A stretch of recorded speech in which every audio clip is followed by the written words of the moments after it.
ओम नमो भगवते वासुदेवाय। आप सभी को सावन पुत्रदा एकादशी की हार्दिक शुभकामनाएं।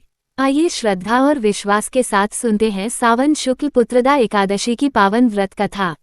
सावन शुक्ल पुत्रदा एकादशी 23 अगस्त रविवार को है। इस एकादशी को पुत्रदा एकादशी कहा जाता है। इसे पवित्र और पवित्रोपना एकादशी के नाम से भी जाना जाता है। कहा जाता है कि इस दिन सच्चे मन से भगवान श्री हरि विष्णु की आराधना करने और व्रत रखने से जीवन के अनेक कष्ट दूर होते हैं और भगवान अपने भक्तों पर कृपा बरसाते हैं। बहुत समय पहले की बात है। द्वापर युग के आरंभ में महिष्मती नाम की एक बहुत ही सुंदर और समृद्ध नगरी हुआ करती थी। चारों ओर सुख और शांति का वातावरण था। उस नगरी के राजा थे राजा महिजीत। राजा महिजीत बहुत ही धर्मात्मा, न्यायप्रिय और अपनी प्रजा का ध्यान रखने वाले राजा थे। वह अपनी प्रजा को केवल प्रजा नहीं बल्कि अपने परिवार का हिस्सा मानते थे। किसी गरीब के घर में परेशानी आती तो राजा उसकी सहायता के लिए तुरंत आगे बढ़ते। किसी के साथ अन्याय होता तो राजा स्वयं उसकी बात सुनते और न्याय करते। ब्राह्मणों का सम्मान करना, जरूरतमंदों को दान देना और धर्म कर्म के कार्यों में लगे रहना उनके जीवन का हिस्सा था। अपनी प्रजा की रक्षा करना वह अपना सबसे बड़ा कर्तव्य समझते थे। उनके राज्य में किसी चीज की कमी नहीं थी। खेतों में अन्न लहलहाता था, व्यापार फलता फूलता था और प्रजा राजा के शासन से संतुष्ट थी। चारों ओर राजा महिजीत की प्रशंसा होती थी। लेकिन इतना सब कुछ होने के बाद भी राजा के हृदय में एक ऐसा दुख था जिसे वह किसी के सामने पूरी तरह व्यक्त नहीं कर पाते थे। उनके महल में सुख समृद्धि थी, लेकिन बच्चे की किलकारी नहीं थी। राजा महिजीत की कोई संतान नहीं थी। समय धीरे धीरे बीतता जा रहा था। राजा की आयु बढ़ रही थी, लेकिन उनके महल का आंगन अभी भी सूना था। जब वह छोटे बच्चों को खेलते देखते तो उनके मन में एक टीस सी उठती। वह सोचते कि मेरे बाद इस राज्य को कौन संभालेगा, मेरे वंश को आगे कौन बढ़ाएगा, मेरे जीवन की सारी संपत्ति और यह राज्य आखिर किसके हाथ में जाएगा। यही चिंता धीरे धीरे उनके मन पर भारी पड़ने लगी। रात में जब पूरा राजमहल शांत हो जाता तब राजा अकेले बैठकर भगवान से प्रार्थना करते। उनके मन में बस एक ही इच्छा रहती कि हे प्रभु, मेरे जीवन में भी संतान का सुख लिख दीजिए। मुझे भी वह दिन दिखा दीजिए जब मेरे आंगन में किसी बच्चे की किलकारी गूंजे। राजा ने संतान प्राप्ति के लिए अनेक उपाय किए। उन्होंने धार्मिक अनुष्ठान करवाए, दान पुण्य किया, ब्राह्मणों का सम्मान किया, भगवान की पूजा आराधना की और अनेक प्रकार के धार्मिक कार्य किए। लेकिन समय बीतता गया और उनकी यह इच्छा पूरी नहीं हुई। राजा को समझ नहीं आ रहा था कि आखिर उनके जीवन में ऐसी कौन सी कमी रह गई है। वह बार बार स्वयं से प्रश्न करते कि मैंने किसी का बुरा नहीं चाहा, हमेशा धर्म के मार्ग पर चलने का प्रयास किया, अपनी प्रजा को अपने बच्चों की तरह माना, फिर मेरे जीवन में ये दुख क्यों है। कई बार राजा की आंखों से आंसू निकल आते। वह भगवान के सामने बैठकर कहते, हे प्रभु, यदि मुझसे जाने अनजाने में कोई भूल हुई है तो मुझे क्षमा कर दीजिए।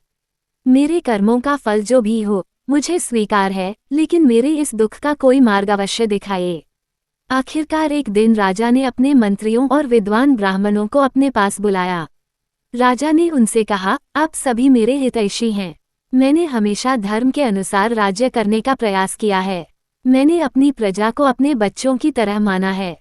किसी गरीब को दुखी नहीं देख सकता और किसी निर्दोष के साथ अन्याय नहीं होने देता। फिर भी मेरे जीवन में संतान का सुख नहीं है। यदि मुझसे जाने अनजाने में कोई ऐसा कर्म हुआ है जिसके कारण मुझे ये दुख मिल रहा है तो कृपया उसका पता लगाइए। मुझे ऐसा उपाय बताइए जिससे मेरा ये दुख दूर हो सके। राजा की व्यथा सुनकर वहां उपस्थित सभी लोग गंभीर हो गए। उन्हें अपने धर्मात्मा राजा का दुख देखकर बहुत पीड़ा हुई। उन्होंने आपस में विचार किया और निश्चय किया कि किसी ऐसे महान ऋषि की शरण ली जाए जो अपने ज्ञान और तपस्या के बल से राजा के पूर्व जन्म के कर्मों का रहस्य जान सके। इसके बाद राजा के मंत्री, ब्राह्मण और राज्य के कुछ विद्वान लोग वन की ओर चल पड़े। उन्हें विश्वास था कि भगवान अवश्य कोई न कोई मार्ग दिखाएंगे। वे चलते गए और अनेक स्थानों पर ऋषि मुनियों के आश्रम खोजते रहे। बहुत खोजने के बाद उन्हें एक शांत और सुंदर आश्रम दिखाई दिया। उस आश्रम के चारों ओर हरियाली थी और वातावरण में अद्भुत शांति थी। वहां उन्होंने एक महान तपस्वी ऋषि को देखा। उनका नाम था महर्षि लोमेश। लोमेश ऋषि अत्यंत ज्ञानी और तपस्वी थे। वह धर्म और शास्त्रों के महान ज्ञाता माने जाते थे। उनके पास अनेक जन्मों के कर्मों को जानने का अद्भुत ज्ञान था। राजा के मंत्री और प्रजा के लोग ऋषि के पास पहुंचे और उन्हें प्रणाम किया। ऋषि ने सभी को प्रेमपूर्वक देखा और पूछा, आप सभी इतने चिंतित होकर यहाँ क्यों आए हैं? आपके मन में कौन सी बात है? निसंकोच होकर मुझे बताइए। तब उन लोगों ने हाथ जोड़कर कहा, हे महर्षि, हम महिष्मती नगरी से आए हैं। हमारे राजा महिजीत बहुत ही धर्मात्मा हैं। वह अपनी प्रजा का पालन अपने परिवार की तरह करते हैं। वह दानी हैं, न्यायप्रिय हैं और किसी के साथ अन्याय नहीं करते। उनकी प्रजा उन्हें बहुत प्रेम करती है। लेकिन हमारे राजा के जीवन में एक बहुत बड़ा दुख है। उनके कोई संतान नहीं है। इस कारण राजा दिन रात चिंतित रहते हैं। उनका मन दुखी रहता है और हम सभी भी अपने राजा की इस पीड़ा को देखकर दुखी हैं। अब हमें आशा है कि आप ही हमारे राजा के इस दुख का समाधान बता सकते हैं। उनकी बात सुनकर लोमेश ऋषि कुछ देर शांत हो गए। उन्होंने अपनी आंखें बंद कर ली और गहरे ध्यान में चले गए। आश्रम का वातावरण बिल्कुल शांत हो गया। सभी लोग बड़ी श्रद्धा से ऋषि की ओर देखने लगे। कुछ समय बाद ऋषि ने अपनी आंखें खोली और गंभीर स्वर में बोले, तुम्हारे राजा ने इस जन्म में बहुत ही अच्छे कर्म किए हैं। उनका जीवन धर्म के अनुसार ही चल रहा है। उन्होंने अपनी प्रजा के साथ कभी अन्याय नहीं किया। लेकिन उनके वर्तमान जीवन के इस दुख का कारण उनके पूर्व जन्म से जुड़ा हुआ है। ये सुनकर सभी लोग आश्चर्यचकित रह गए। उन्होंने विनम्रता से पूछा, हे ऋषि देव, आखिर ऐसा कौन सा कर्म था जिसके कारण हमारे धर्मात्मा राजा को आज संतान के वियोग का दुख भोगना पड़ रहा है? तब लोमेश ऋषि ने राजा महिजीत के पूर्व जन्म की कथा बतानी शुरू की। उन्होंने कहा, पिछले जन्म में राजा महिजीत एक गरीब व्यक्ति थे।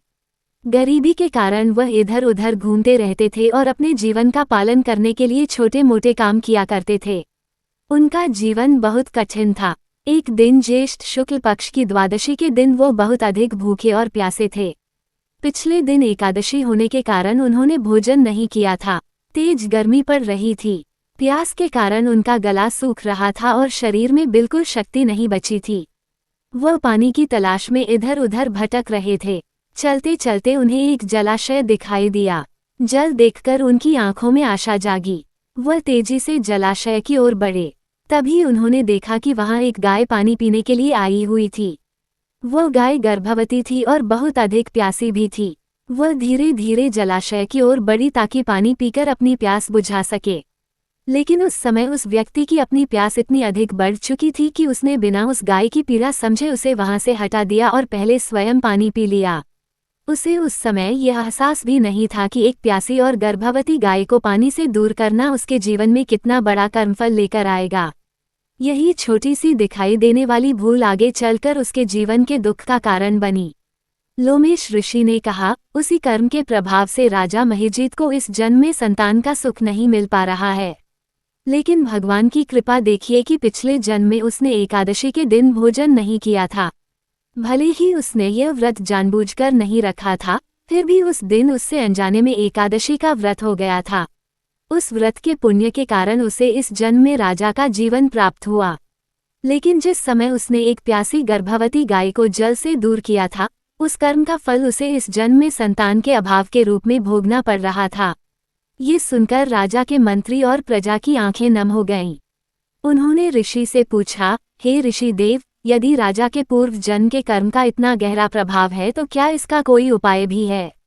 क्या भगवान की भक्ति और किसी व्रत के पुण्य से इस दुख को दूर किया जा सकता है? लोमेश ऋषि ने कहा, हाँ, इसका उपाय अवश्य है। भगवान की शरण में सच्चे मन से किया गया व्रत और पुण्य कभी व्यर्थ नहीं जाता। सावन मास के शुक्ल पक्ष में जो एकादशी आती है, उसे पुत्रदा एकादशी कहा जाता है। तुम सभी श्रद्धा और विधि पूर्वक इस एकादशी का व्रत करो। भगवान श्री हरि विष्णु की पूजा करो। दिन भर भगवान का स्मरण करो। उनके नाम का जाप करो और रात्रि में जागरण करके भगवान की भक्ति में समय बिताओ। इसके बाद इस व्रत से प्राप्त पुण्य को राजा महिजीत को समर्पित कर देना। ऋषि ने विश्वास के साथ कहा कि यदि सभी लोग सच्चे मन और पूरी श्रद्धा से यह व्रत करेंगे तो भगवान की कृपा अवश्य प्राप्त होगी और राजा के जीवन का ये बड़ा दुख दूर होने का मार्ग खुलेगा। लोमेश ऋषि के वचन सुनकर राजा के मंत्री, ब्राह्मण और प्रजा के सभी लोगों के मन में आशा की एक नई किरण जाग उठी। उन्हें विश्वास हो गया कि जब भगवान की कृपा हो और मन में सच्ची श्रद्धा हो तो कोई भी कठिनाई हमेशा के लिए नहीं रहती। सभी लोगों ने ऋषि को प्रणाम किया और महिष्मती नगरी की ओर लौट आए। वहां पहुंचकर उन्होंने राजा महिजीत को महर्षि लोमेश द्वारा बताए गए उपाय के बारे में बताया। राजा ने जब ये बात सुनी तो उनकी आंखों में आंसू आ गए। उन्होंने भगवान श्री हरि विष्णु को स्मरण करते हुए कहा, हे प्रभु, यदि मेरे किसी पुराने कर्म के कारण मुझे ये दुख मिला है तो मैं उसे स्वीकार करता हूँ। लेकिन अब मैं आपकी शरण में हूँ। मेरे मन की पीड़ा को समझिए और मुझ पर अपनी कृपा कीजिए। जब सावन मास आया और शुक्ल पक्ष की एकादशी तिथि आई, तब राजा महिजीत ने अपने मंत्रियों, ब्राह्मणों और पूरी प्रजा के साथ मिलकर पुत्रदा एकादशी का व्रत किया। पूरे राज्य में भगवान श्री हरि विष्णु का नाम लिया जाने लगा। घर घर दीपक जलाए गए, मंदिरों में भगवान की पूजा हुई और चारों ओर भजन कीर्तन का वातावरण बन गया। राजा ने भी पूरे दिन अन्न ग्रहण नहीं किया और भगवान की भक्ति में अपना समय बिताया। सभी ने भगवान से यही प्रार्थना की कि हे प्रभु, हमारे राजा के जीवन का दुख दूर कर दीजिए, उनकी सूनी गोद भर दीजिए और उनके घर में संतान का सुख प्रदान कीजिए। दिन भर भगवान का स्मरण करने के बाद रात में सभी लोगों ने जागरण किया। भगवान विष्णु के नाम का जाप किया गया, भजन और कीर्तन हुए और पूरी रात श्रद्धा के साथ भगवान की आराधना की गई। अगले दिन द्वादशी तिथि पर सभी ने विधि पूर्वक व्रत का पारण किया और एकादशी व्रत से प्राप्त पुण्य राजा महिजीत को समर्पित कर दिया। राजा और रानी ने भगवान श्री हरि विष्णु के सामने बैठकर प्रार्थना की। राजा ने कहा, हे प्रभु, मनुष्य से जाने अनजाने में अनेक भूलें हो जाती हैं। यदि मेरे पूर्व जन्म के किसी कर्म के कारण मुझे ये दुख मिला है तो मुझे क्षमा कर दीजिए। मेरे जीवन में अब आपकी ही शरण है। कृपा करके मेरे घर के आंगन को संतान की किलकारी से भर दीजिए। रानी की आंखों से भी आंसू बहने लगे। उन्होंने भगवान से कहा, हे नारायण, जिस तरह आपने अपने भक्तों की पुकार हमेशा सुनी है, उसी तरह हमारी पुकार भी सुन लीजिए। हमारे जीवन में मातृत्व का सुख प्रदान कीजिए। भगवान की भक्ति और एकादशी व्रत के पुण्य का प्रभाव धीरे धीरे दिखाई देने लगा। राजा और रानी के जीवन में आशा लौट आई। कुछ समय बाद रानी ने गर्भधारण किया। ये समाचार पूरे राज्य में फैल गया। जैसे ही लोगों को पता चला कि रानी मां बनने वाली हैं, पूरे महिष्मती राज्य में खुशी की लहर दौड़ गई। हर किसी के चेहरे पर प्रसन्नता दिखाई देने लगी। जिस राजमहल में इतने वर्षों से बच्चे की किलकारी का इंतजार था, वहां अब आने वाले नन्हे मेहमान की प्रतीक्षा होने लगी। राजा महिजीत भगवान को बार बार धन्यवाद देते और कहते, हे प्रभु, आपने मेरे जीवन की सबसे बड़ी कमी को दूर कर दिया। समय पूरा होने पर रानी ने एक तेजस्वी और गुणवान पुत्र को जन्म दिया। जैसे ही राजमहल में पुत्र के जन्म का समाचार मिला, चारों ओर उत्सव का वातावरण बन गया। नगर को सजाया गया, गरीबों को दान दिया गया, ब्राह्मणों को भोजन कराया गया और भगवान श्री हरि विष्णु की विशेष पूजा की गई। राजा महिजीत की खुशी का कोई ठिकाना नहीं था। जिस संतान के लिए उन्होंने वर्षों तक प्रार्थना की थी, वह संतान अब उनकी गोद में थी। राजा ने अपने पुत्र को देखकर भगवान का स्मरण किया और उनकी आंखों से खुशी के आंसू बह निकले। उन्होंने मन ही मन कहा, हे प्रभु, आपकी कृपा के बिना यह संभव नहीं था। आपने मेरी पुकार सुन ली।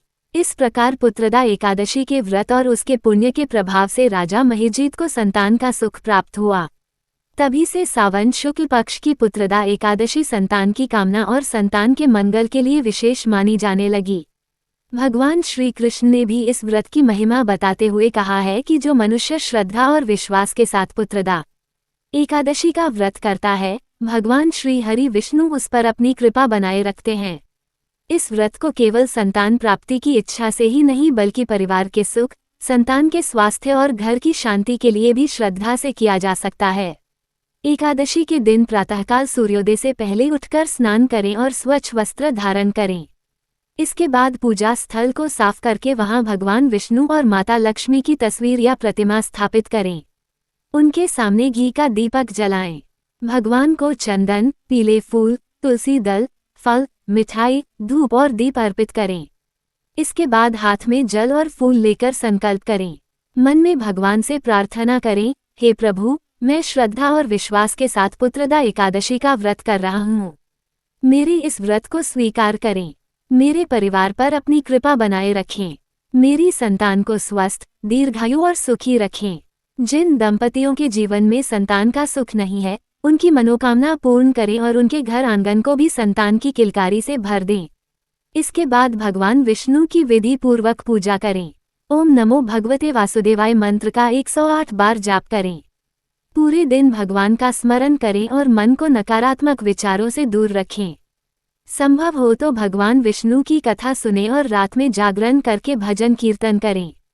अगले दिन द्वादशी तिथि पर विधि पूर्वक व्रत का पारण करें। व्रत के बाद जरूरतमंदों को भोजन कराना, दान देना और अपनी सामर्थ्य के अनुसार सेवा करना भी शुभ माना जाता है। सबसे जरूरी बात यह है कि व्रत केवल किसी इच्छा की पूर्ति के लिए नहीं बल्कि भगवान के प्रति श्रद्धा, विश्वास और समर्पण के साथ किया जाए। क्योंकि जब मनुष्य सच्चे मन से भगवान की शरण में जाता है तो उसके मन को शांति मिलती है और उसके जीवन में आशा का प्रकाश आता है। भगवान श्री हरि विष्णु सभी भक्तों के जीवन से दुख दूर करें। जिनके घर में संतान का सुख है, उनकी संतान को स्वस्थ और सुखी रखें और जिनके घर का आंगन अभी सूना है, उनके घर में भी जल्द ही बच्चे की मधुर किलकारी गूंजे। सभी माताओं की गोद भरी रहे और सभी परिवारों में सुख, शांति और प्रेम बना रहे। भगवान विष्णु और माता लक्ष्मी की कृपा आप सभी पर सदैव बनी रहे। पुत्रदा एकादशी की आप सभी को हार्दिक शुभकामनाएं। ओम नमो भगवते वासुदेवाय।